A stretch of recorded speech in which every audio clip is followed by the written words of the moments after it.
সুন্নাহর আইন বাস্তবায়ন করার জন্য। বাংলাদেশের মানুষ ওই ভারতের গোলামি করার জন্য রক্ত দেয় নাই। বাংলাদেশের মানুষ ভারত আমাদের দেশে কর্তৃত্ব নেতৃত্ব করবে, আমেরিকা আমাদের দেশে কর্তৃত্ব নেতৃত্ব করবে, এর জন্য বাংলাদেশের মানুষ জীবন বাইরে রক্ত দেয় নাই। বাংলাদেশের মানুষ সাধন, তারা নিজেরা আইন প্রণয়ন করবে, নিজেরা সংসদ পরিচালিত করবে, তারা নিজেদের পায়ে দাঁড়াবে। বাংলাদেশের মানুষ জীবন দিতে পারে কিন্তু কাল কোরআন করতে পারে না। তারা ভাইয়েরা আমার, আমি বিশ্বাস করি আজকে মঞ্চে যারা আছেন, যদি আমরা মুনাফিকি না করি, মঞ্চে যারা আছে যদি মুনাফিকি না করি,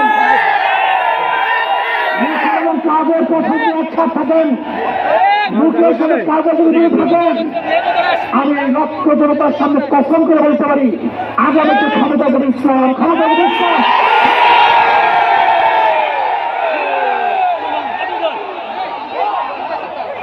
কিন্তু খবরদার যদি মুনাফিকি করি তাহলে এদেশের মানুষ সচেতন হয়েছে, এদেশের মানুষ সব জ্ঞানী হয়ে গেছে।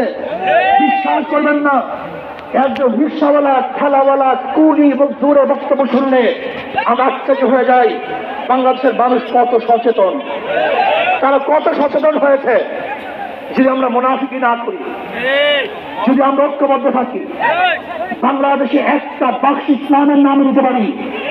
যেরকম আমেরিকা এবং ওই ইসরায়েল ইরানের আক্রমণ করে ভেবেছিল মুহূর্তের মধ্যে নিশ্চিন্ন করে দিবে, যেটা আক্রমণ করা হয়ে দেখেছে ইরানের গুহার থেকে কোথা থেকে বোম মিসাইল চলে আসছে। আমেরিকা এবং ইসরায়েল যেরকম অনুভব করতে পারে নাই, বাংলাদেশের বুকে যদি একটা বাক্স দেখায়, বাংলাদেশের ঘরের থেকে এবং মিসাইল বের হবে এবং বোমা বের হবে।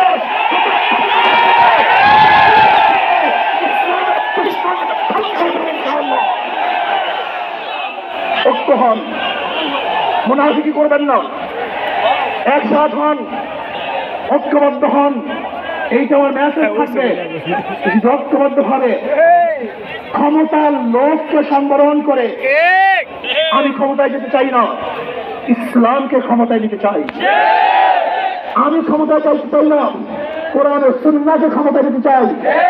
তিনি আদর্শ লালন করেন, এই নীতি আদর্শ যদি গ্রহণ করেন, ইনশাআল্লাহ নাসরুম মিনাল্লাহি ওয়া ফাতহুন করিম, অবশ্যই সাবিরিন। সেই দিন আসছে আমি দেখতেছি, মহারাজ আমার চোখের সামনে আমি দেখতেছি ওই সংসদের মধ্যে কলেমার কথা হবে, কোরআন ও সুন্নাহর কথা হবে, লা ইলাহা ইল্লাল্লাহ উচ্চারিত হবে।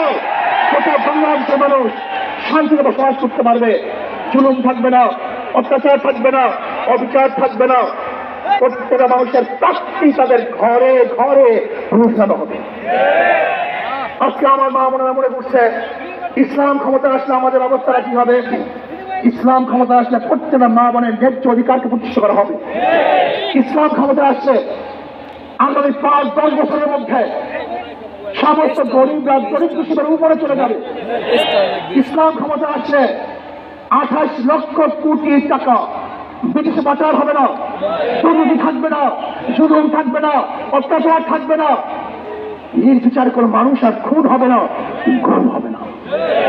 ইসলাম ক্ষমতা আসলে শ্রমিকদেরকে তাদের অধিকার আদায়ের জন্য রাস্তায় নামার কোনো প্রয়োজন হবে না। ইসলাম ক্ষমতা আসলে কৃষক, শ্রমিক, মজদুররা তাদের অধিকারকে প্রতিষ্ঠিত করার জন্য ইসলামী সরকার তাদেরকে নিয়ে গণবিকশন করে তাদের প্রাপ্তি তাদের কাছে পৌঁছায় দেবে। আসুন ইসলামী হুকুমাত কায়েম করার জন্য আমরা চেষ্টা করব। আজকে আমাদের এই জনসভায় যশোর থেকে আমার কিছু ভাই আসার সময় তারা অ্যাক্সিডেন্ট হয়ে শাহাদাত বরণ করেছে। আল্লাহ তাদেরকে জান্নাতুল ফেরদাউস দান করেন। আমার অনেক ভাইয়েরা আহত অবস্থায় আছে, আল্লাহ পাক তাদেরকে সুস্থ করে দেন।